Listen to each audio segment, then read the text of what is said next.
कवियों को धुआंधार, आप सबको चैला फाड़ प्रणाम करता हूँ। संचालक को कुछ कह नहीं सकता, इनको देख के लगता है कि भारत में भी निग्रो पाए जाते हैं। अगर ये कहा जाए तो ये लखनऊ के ब्लैक डायमंड हैं। जोरदार तालियां हो जाए। हमारे घर की बात बता रहे थे, ऐसा कुछ नहीं है। बहुत आप महान हो, हम महापुरुष हैं। आप ट्रंप हो तो हम भी जॉर्ज बुश हैं। और चलिए थोड़ा सा हलन चलन बंद कर दीजिए। सबको प्रणाम करता हूँ, बहुत नमन है। और हिंदी माँ कहाँ गए थे सर? चलिए हमने आपको प्रणाम कर लिया है। काफ़ी देर से आप लोग कविताओं का रसास्वादन कर रहे हैं, हिंदी माँ की हम सब लोग सेवा कर रहे हैं।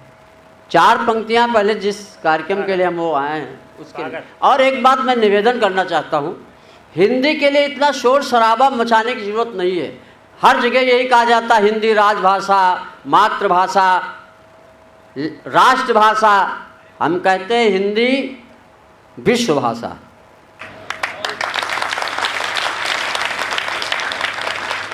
हिंदी विश्व भाषा इसलिए है कि चाइना, रसिया, अमेरिका, ब्राज़ील, फ्रांस, कहीं भी कोई बच्चा पैदा होता तो कहाँ कहाँ बोलता है, व्हेयर नहीं बोलता। जब व्हेयर बोले तब समझ जाओ।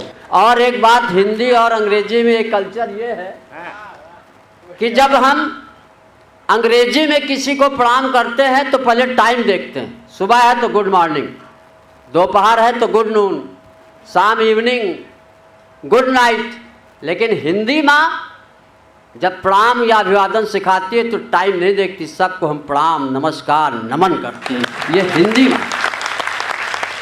अंग्रेजी कोई भाषा थोड़े है, अंग्रेजी तो जानवरों की भाषा। हु हाउ तालियां बजनी चाहिए इस बात। 4 पंक्तियां हिंदी माँ के सम्मान में पढ़ता हूँ। भाई अभय निर्भीक जी, आपने मंच को बिल्कुल टांग दिया है, अब थोड़ा सा नीचे लाना पड़ेगा। अभय बहुत अच्छे कवि हैं, बहुत अच्छे। लेकिन 4 पंक्तियां पहले हिंदी माँ के लिए मैं पढ़ता हूँ कि यही जमी है यही आसमां है, यही जमी है यही आसमां है, हम बुलबुले हैं ये बागबां है, इसके दूध का कर्ज अदा करो, हिंदी भाषा ही नहीं माँ है।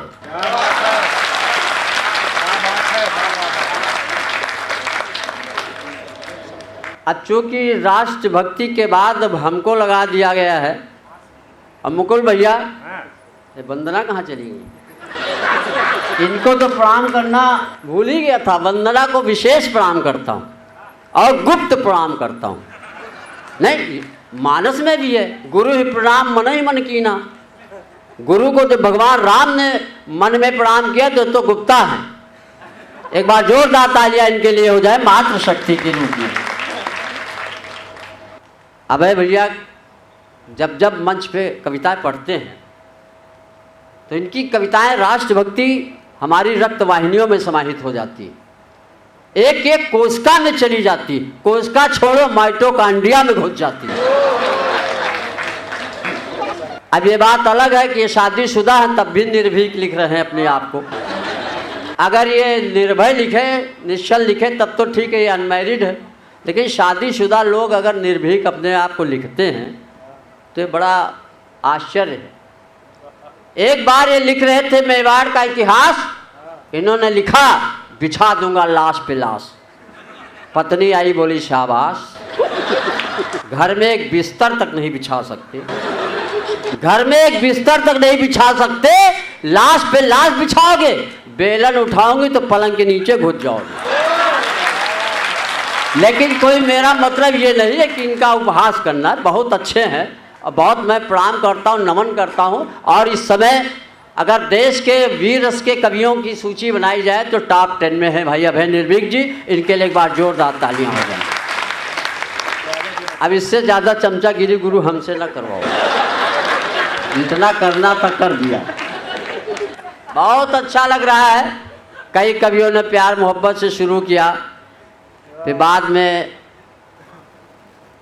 इन युवाओं के लिए मैं कहना चाहता हूँ कि फूल से नहीं चमन से प्यार करो, फूल से नहीं चमन से प्यार करो, फूल पे नहीं चमन पे मरो और तन पे नहीं अब वतन पे मरो। हम तो बहुत पहले मर चुके थे। तभी ये जब अभय निर्भीक जी तीसरी कविता पढ़ने लगे तो अब हमको लगा कि अब हम ही शहीद होने वाले हैं। प्रणाम करता हूँ, नमन करता हूँ इस ऊर्जा को जो मुझे दिखाई दे रही। जब लखनऊ में उतरा तो हमारे बगल में एक यात्री था, उसकी जेब कट गई।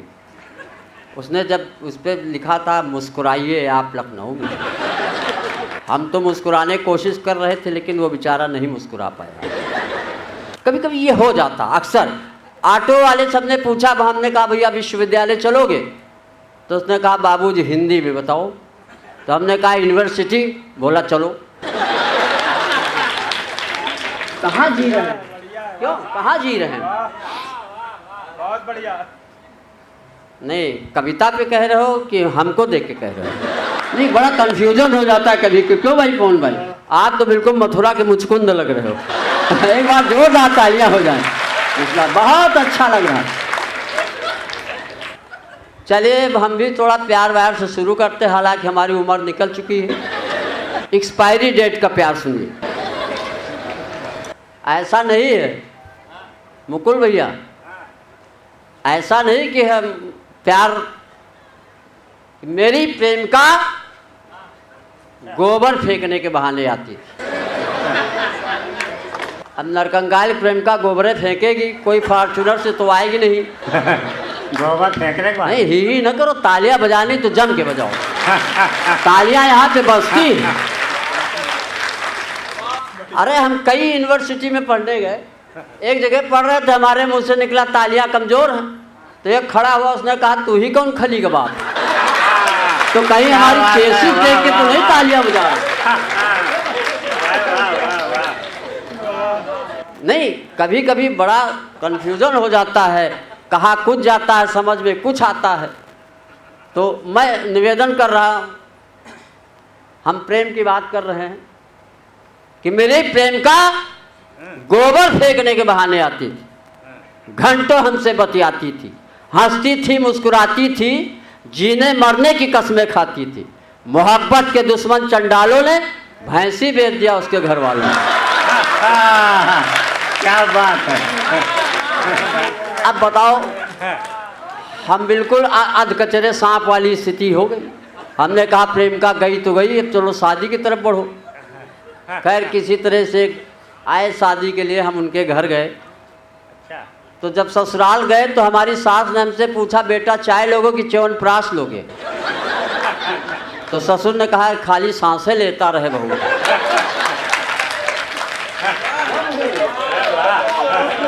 मुकुल भैया और वंदना जी ऐसा लग रहे हैं कि जैसे ताजमहल इमाम बाड़ा साथ साथ है।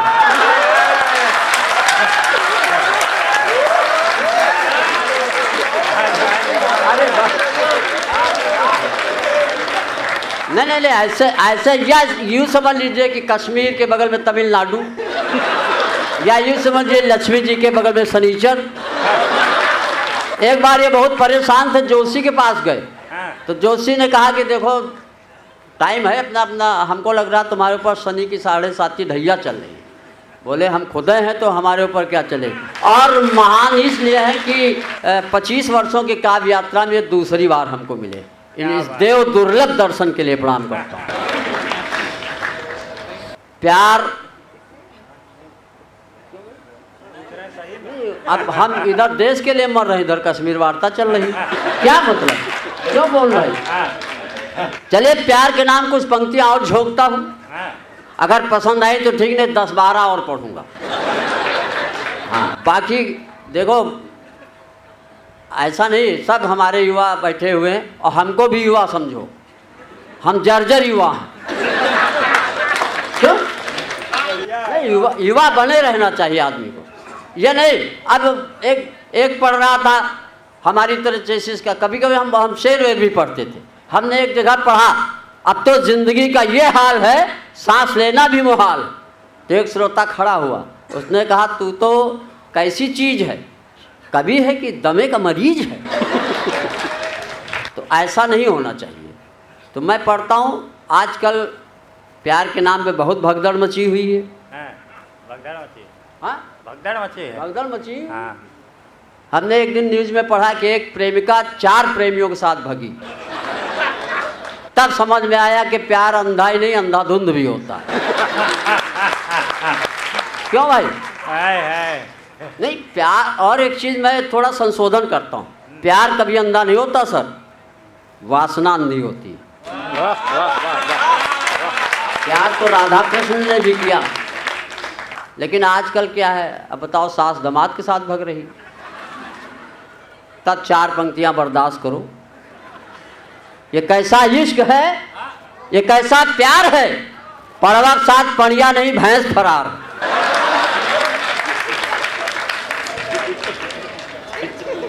क्यों भाई?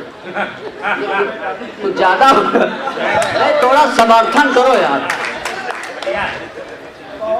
चलिए छोड़िए, लेकिन आप लोगों से मैं कहना चाहता हूं, अब ज्यादा प्यार का हम पोस्टमार्टम नहीं करेंगे, कि प्यार का बल्ब जलाए रहिए, बस फ्यूज होने से बचाए रहिए। प्यार का बल्ब जलाए रहिए, बस फ्यूज होने से बचाए रहिए। लाइन इंगेज है तो होने दो, फोन नंबर मिलाए रहिए। आजकल एज घटाने के लिए डाई बालों में लगाए रहिए। एक दिन हम डाई लगा के गए तो एक ने हमसे पूछा कि तुम क्यों डाई लगाए हो, तुम तो नरकंकाल हो। हमने कहा ऐसा है, हम गांधी जी के भक्त हैं, और गांधी जी कहा करते थे डू आर डाई। ताली बजाओ, ऐसा काम नहीं चलेगा। और डाई तब तक करेंगे जब तक डाई न हो जाए। अभी कोई पढ़ रहा था ब्यूटी पार्लर, मेकअप, क्या मतलब इसका? ब्यूटी पार्लर जो चलाती है ना, अगर उस संचालिका को देखो तो लगेगा हिडिंबा मरी नहीं है, सुपर्णखा जिंदा। आंतरिक सौंदर्य होना चाहिए। नहीं क्यों भाई? नहीं, अगर गलत कह रहे हो तो बताओ। हाँ, आंतरिक इंटीरियर डेकोरेशन कभी भी। हालांकि ये ब्यूटी पार्लर तो हमको लगता सुपर्णखा ही पहली बार गई थी, जब 16 वर्षीय युवती बन के भगवान राम के पास आई। चलिए, मैं प्यार का बल्ब जलाए रहिए, बस फ्यूज होने से बचाए रहिए। लाइन इंगेज है तो होने दो, फोन नंबर मिलाए रहिए। आजकल एज घटाने के लिए डाई बालों में लगाए रहिए। लब की स्पीड न बढ़ जाए यारो, पाँव ब्रेक पर दबाए रहिए। और दिल अगर टूट भी जाए कंकाल तो फेविकोल से चिपकाए रहिए। लेकिन प्यार के नाम पे सुसाइड करने वाले साथियों, 4 पंक्तियां पढ़ता हूं। ये जीवन इतना अनमोल है, प्यार के नाम पे सुसाइड कर रहे हो। 4 पंक्तियां पढ़ता हूं कि न सल्फास खाओ न कलाई काटो, जब तक मिले मलाई चाटो।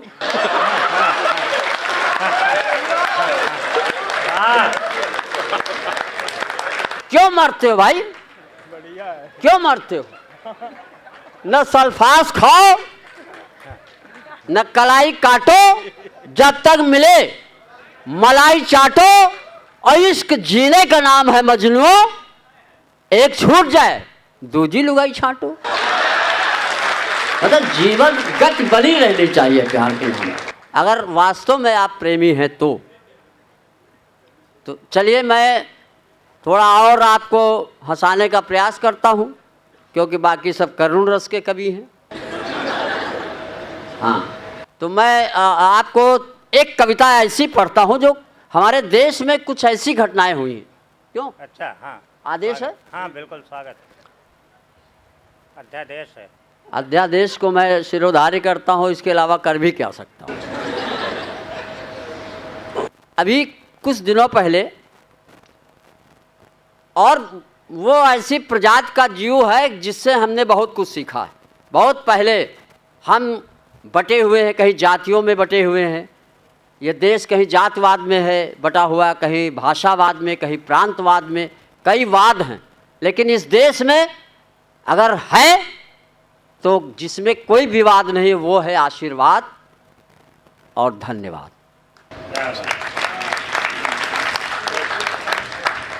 एक कुत्ता भौंका, दूसरा चौंका, तीसरा जोर से भौंका, चौथा भौंका, मोहल्ले के कुत्ते भौंके, हम चौंके, हमने कहा ये क्या बवाल है। एक बोला चुप रहो, बिरादरी का सवाल है। सुप्रीम कोर्ट से जब कुत्तों के पक्ष में निर्णय आया, अबे भैया सुनिएगा, सुप्रीम कोर्ट से जब कुत्तों के पक्ष में निर्णय आया तो मेरा माथा चकराया। हमने कहा यहाँ इंसानों की पीढ़ियां खत्म हो जाती हैं कोर्ट जाते जाते। क्या बात है। इंसानों की पीढ़ियां खत्म हो जाती हैं कोर्ट के चक्कर लगाते लगाते। और कितने भाग्यशाली कुत्ते हैं जो 10 दिन में न्याय पा जाते।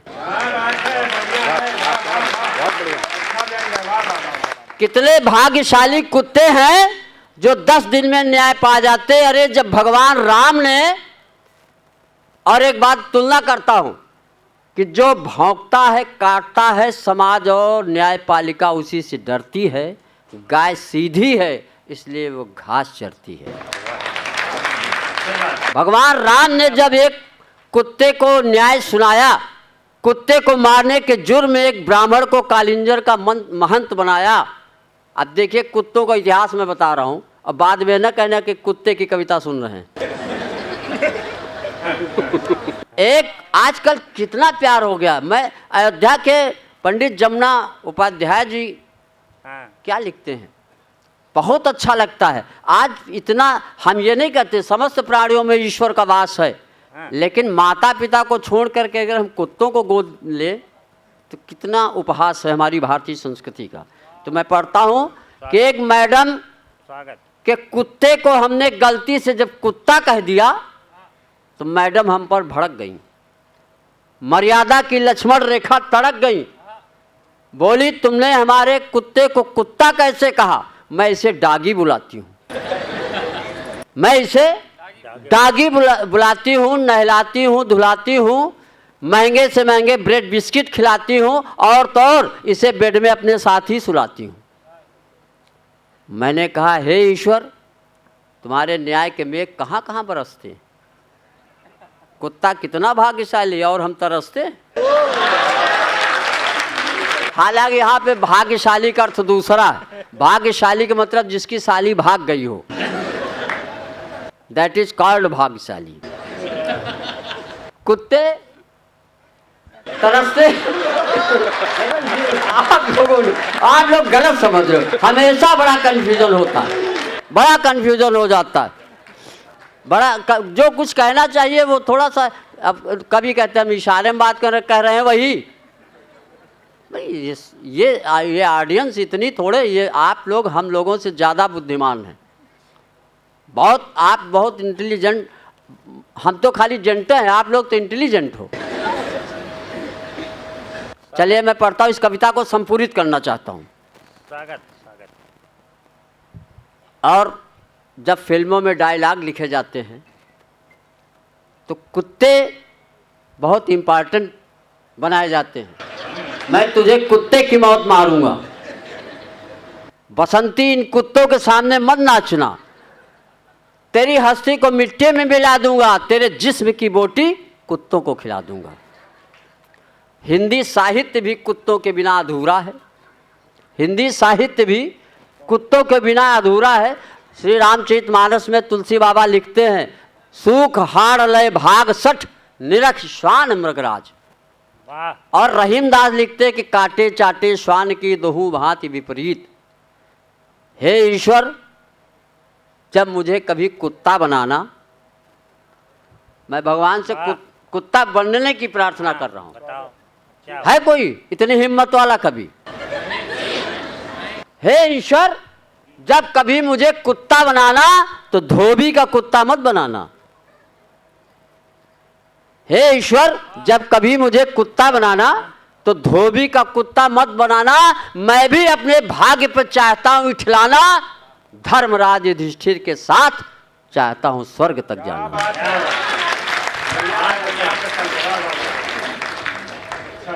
चलिए अगर समय हो तो एक कविता और पढ़ दे, नहीं तो बैठ जाएं कोई। चलिए मैं समझ रहा हूँ समय सीमा का ध्यान देना है। हालांकि सीमा का ध्यान सचिन दे रहा है। अब हम लोग कहाँ तक ध्यान दें, कौन किसका ध्यान दे रहा है? भैया तो सर अग्रवाल सर, आपको विशेष प्रणाम इसलिए करता हूँ अभी अभय निर्भीक भैया ने बहुत देशभक्ति की बात की। हम कहा बहुत लंबी लंबी कविताएं ना लिखो गुरु, ज़्यादा देश की चिंता तो फौज में चले जाते। पाकिस्तान को तो हम बहुत पहले निपटा चुके हैं। पाकिस्तान से हमने कहा था कि तुम कश्मीर नहीं ले सकते हो, ये इंडिया के लड़के हैं, जब गर्लफ्रेंड का नंबर नहीं देते।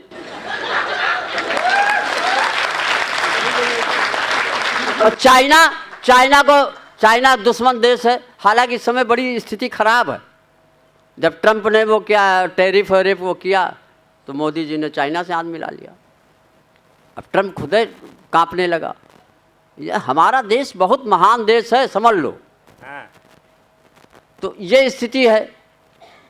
चाइना से हमने बहुत पहले कहा था तेरे पास है क्या खाली चाइनावाल, हमारे यहाँ अग्रवाल, जायसवाल, मोदनवाल, बरनवाल, सबका बाप केजरीवाल। तो जिस देश में इतने वाल हो तुम देश की छुच्छी नहीं डीली कर सकते। चलिए मैं एक कविता के लिए आपने हाँ। कहा है स्वागत। एक कविता पढ़ूंगा। हाँ। हालांकि वो कविता 86 लाइन की है। कई कवि यही कहते हैं कि अंतिम पंक्तियां कहते कहते जो है वो कहीं 4 अंतिम पंक्तियां पढ़ो, 44 पंक्तियां पढ़ जाते हैं। लेकिन मेरी आदत नहीं, मेरी आदत हमेशा हम बहुत 60 पे विश्वास करते हैं। घर से चले, पत्नी ने कहा कहाँ जा रहे हो जान?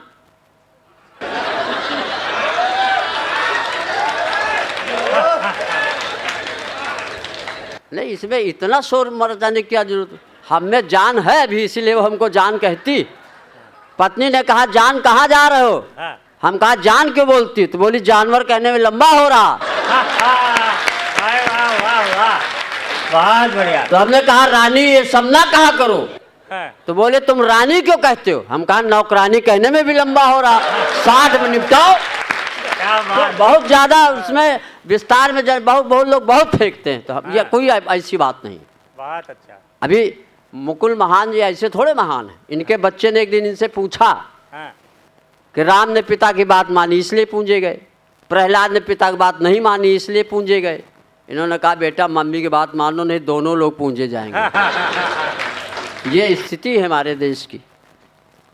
तो उस कविता को थोड़ा सा स्वागत पढ़ दें। हाँ। अब स्वागत तो हो गया, अब इससे ज़्यादा स्वागत क्या करो? हाँ नहीं, बहुत सम्मान है हमारा, हर जगह सम्मानित हैं। अभी वो बीच में आपने सम्मान करवाया कहाँ मैम का? झारखंड में हमारा सम्मान हो रहा था, नागरिक अभिनंदन। एक आया माला लेके, एक आया शाल लेके, न माला पहना रहा न शाल ओढ़ा रहा। हमने कहा जल्दी करो, उसने कहा पहले लेटो। हमने कहा इसे सम्मान होता है, बहुत सम्मानित व्यक्ति हैं। क्यों? इतना सम्मान तो होने चाहिए। हाँ। ससुराल जब गए बहुत सम्मानित हुए हम। अच्छा। ससुर ने कहा बिटिया से देखो लड़के को, वो 1.5 घंटे घूरती रही। बोली हमको नहीं दिखाओ, किसी डॉक्टर को दिखाओ। डॉक्टर के पास गए, हमने कहा ऐसा करो हमारी शादी हो जाए। 3 महीने इलाज किए, सिटी स्कैन, एक्सरे, ब्लड सब चेक किया। हम कहा डॉक्टर साहब बताओ बीमारी? कहे न पोस्टमार्टम के बाद ही पता चलेगा। देश में ऐसे ऐसे डॉक्टर्स भी हैं, सबको प्रणाम करता हूँ। पत्नी विदा हो रही थी, सास ने कहा कि बिटिया आज से यही तुम्हारी जिंदगी है। फिर घूरा, कहा लानत है ऐसी जिंदगी को। ही न करो, तालियां बजाओ, आने वाला भविष्य तुम्हारा भी ऐसा ही होगा। एक छोटी सी कविता पढ़ता हूँ। हाँ, मैंने कहा प्रिय तुम्हारे लिए ला सकता हूँ नैनो गाड़ी। अच्छा। नैनो गाड़ी वाली हैसियत, अब इतना पेमेंट कहाँ मिलता है?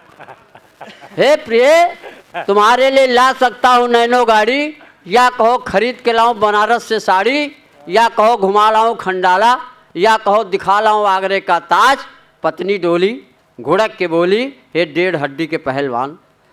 सुनिए श्रीमान, नहीं चाहिए नैनो गाड़ी, नहीं पहननी बनारस की साड़ी, नहीं जाना खंडाला, नहीं देखना आगरे का ताज। अगर ला सकते हो तो ले आओ 2 किलो आलू, 3 किलो प्याज। धन्यवाद।